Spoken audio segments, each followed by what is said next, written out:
નથી.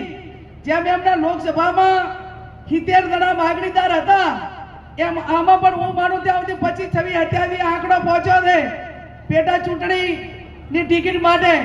હું આ વિધાનસભાની જનતાને બે હાથ જોડીને વિનંતી એટલી કરું કે કદાચ મેં રાજીનામું ના આપ્યું હોત તો હું 2027 સુધી ધારાસભ્ય તરીકે રહેવાની હતી.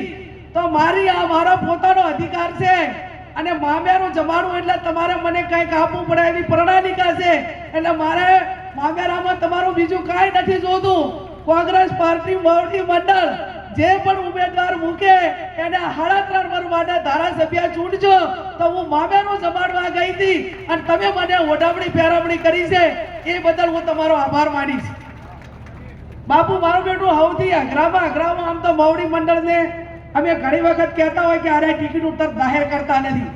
મને હવે ખબર પડી કે આ ટિકિટ જાહેર કરવી, ટિકિટ આપવી અને એનો નિર્ણય લેવો કેટલો અઘરો છે. મને હવે બાપુ થોડી ખબર પડી કે આ બહુ અઘરું કામ છે, કે આપણે બીજા પાસે કહીએ તમે જાહેર કરો, પણ જો આટલું છે તો કરો ને.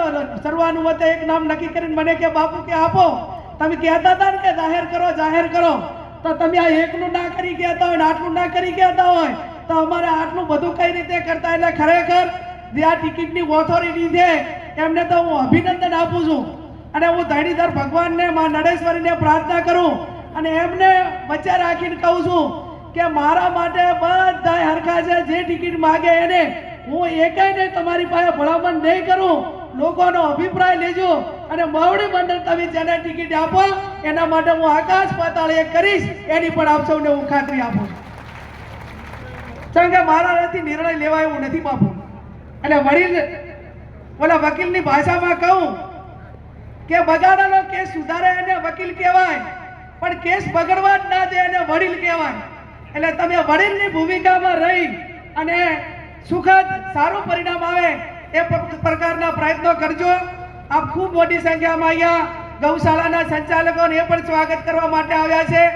ભારે વરસાદ પણ ચાલુ થયો છે એટલે વિશેષ ટાઈમ ના લેતા જે હોન્ડા રેલી લઈને મોટી સંખ્યામાં યુવાનો ત્રણેય તાલુકામાંથી આવ્યા છે એમનો પણ હું એક બેન તરીકે હૃદયપૂર્વક આભાર માનું છું.